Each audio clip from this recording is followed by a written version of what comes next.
अगर आपको एक ऐसी जगह फेंक दिया जाए जहां कोई कानून ना हो और आपकी जान की कीमत एक रोटी के टुकड़े से भी कम हो, तो आप क्या करेंगे?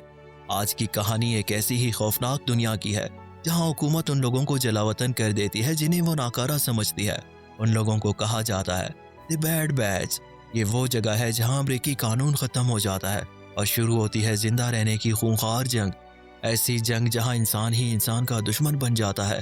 कहानी शुरू होती है आर्लेन नामी एक लड़की से जिसके कान के नीचे एक सीरियल नंबर लगा होता है। उसे टेक्सास के खतरनाक रेगिस्तान में अकेला छोड़ दिया जाता है। उसके पास सिर्फ एक पानी की बोतल और एक रोटी होती है। चलते चलते आर्लेन एक पुरानी गाड़ी में पनाह ले लेती है। वो अभी खुद को संभाल ही रही होती है कि अचानक उसे शीशे में दो लोग अपनी तरफ आती दिखाई देते हैं। वो लोग गोल्फ कार्ट पर सवार होते हैं। आर्लेन फौरन वहां से भागती है, मगर वो लोग उसे पकड़कर बेहोश कर देते हैं। जब आर्लेन की आंख खुलती है तो वो खुद को जंजीरों में जकड़ा हुआ पाता है।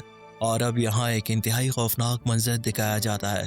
एक आदमी उसके हाथ में एनेस्थेसिया का इंजेक्शन लगाता है और एक औरत हारी से बेरहमी के साथ उसका हाथ काटना शुरू कर देती है। असल में ये लोग आदमखोर होते हैं। ये इंसानों को पकड़ते हैं और फिर उनका गोश्त खाते हैं। खून रोकने के लिए वो गर्म लोहे का इस्तेमाल करते हैं। कुछ देर बाद जब आर्लेन को होश आता है तो वो ये देखकर कांप उठती है कि उसका एक हाथ और एक पैर गायब हो चुका होता है।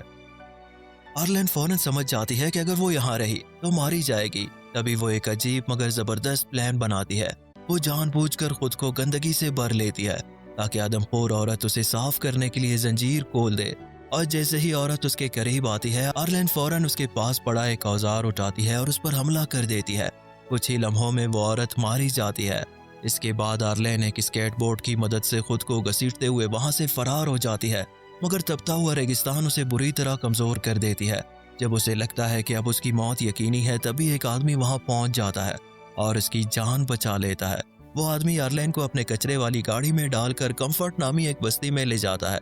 यहाँ के लोग निस्बतन नॉर्मल होते हैं और आर्लेन की मदद करते हैं।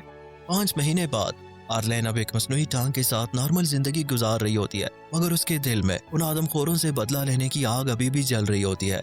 अब हमें दिखाया जाता है कि आदमखोरों का लीडर मियामी मैन, वो एक बेरहम कातिल होता है, मगर अपनी बेटी हैनी से बेहद मोहब्बत करता है।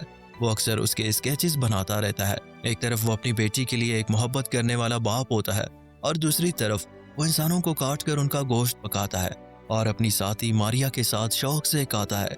एक दिन आर्लेन अपनी गन लोड करती है और बदला लेने के लिए दोबारा रेगिस्तान की तरफ निकल जाती है। वहां से मारिया और उसकी बेटी एक कचरे के ढेर पर मिलते हैं। आर्लेन फौरन मारिया को पहचान लेती है। मारिया माफी मांगती है और कहती है कि वो सिर्फ जिंदा रहने के लिए ये सब कर रहे थे, मगर आर्लेन उसकी एक नहीं सुनती और सीधा उसके सर में गोली मार देती है। लेकिन फिर उसे छोटी बच्ची हैनी पर तरस आ जाता है और उसे अपने साथ कंफर्ट ले आती है। दूसरी तरफ जब मियामी मैन अपनी साथी की लाश देखता है और बेटी को गायब पाता है, तो वो फौरन उसे ढूंढने के लिए निकल पड़ता है। रास्ते में उसे वही आदमी मिलता है जिसने पहले आर्लेन की जान बचाई थी। वो आदमी कहता है कि वो एनी का पता बता देगा, मगर बदले में उसे अपना स्केच बनवाना है। मियामी मैन उसका स्केच बनाता है और फिर उसे पता चलता है कि उसकी बेटी कंफर्ट में मौजूद है। कंफर्ट बस्ती में एक बड़ी पार्टी चल रही होती है जहां उनका लीडर द ड्रीम सबके सामने आता है। लोग उसे बहुत मानते हैं, मगर हकीकत में वो एक खतरनाक इंसान होता है। पार्टी के दौरान हर तरफ ड्रग्स बांटी जा रही होती है और आर्लेन भी नशे में धुत हो जाती है। इसी दौरान हैनी उससे बिछड़ जाती है और ड्रीम की नज़र इस बच्ची पर पड़ती है। वो फौरन उसे अपने महल में ले जाता है। दूसरी तरफ नशे की हालत में आर्लेन रेगिस्तान में पहुंच जाती है जहां उसकी मुलाकात मियामी से होती है। हैरत की बात यह होती है कि आर्लेन उसे पहचान ही नहीं पाती कि यही वो शख्स है जिसने उसका जिस्म काटा था। अगली सुबह जब आर्लेन का नशा उतरता है तो मियामी मैन उसे धमकी देता है कि अगर उसने उसकी बेटी वापस ना दिलाई तो वो उसे मार देगा। रास्ते में एक और आदमखोर मोटरसाइकिल पर आता है, मगर मियामी मैन उसे मार कर उसकी बाइक छीन लेता है और अब दोनों का खतरनाक सफर शुरू हो जाता है। रेत के एक खौफनाक तूफान के दौरान मियामी मैन आर्लेन को पनाह देता है। यहीं से आर्लेन का दिल थोड़ा नरम पड़ने लगता है। रात के वक्त मियामी मैन बताता है कि वो क्यूबा से अमेरिका आया था और मियामी में टैटू बनाया करता था।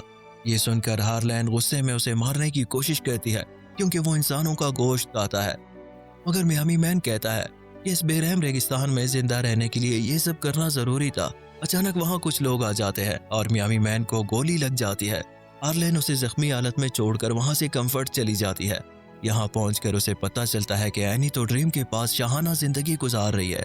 उसे ये भी मालूम होता है कि ड्रीम असल में ड्रग्स का बहुत बड़ा कारोबार चला रहा है और उसने कई प्रेग्नेंट औरतों को कैद कर रखा है। तभी आर्लेन एक खतरनाक चाल चलती है। वो ड्रीम के पास जाती है और उसे अपनी तरफ माइल करना शुरू कर देती है और फिर बाथरूम में वो अपनी मसनूई टांग के अंदर से चुपी गन निकाल लेती है और एक आमला औरत को गन पॉइंट पर ले लेती है। इसके बाद वो ड्रीम से हैनी को वापस मांगती है। मजबूर होकर ड्रीम उसे बच्ची वापस दे देता है। आखिर में आर्लेन हैनी को लेकर मियामी मैन के पास पहुंच जाती है। बाप और बेटी एक दूसरे को देखकर बेहद खुश होते हैं। इसके बाद आर्लेन जिद करती है कि वो अब मियामी मैन के साथ ही रहेगी।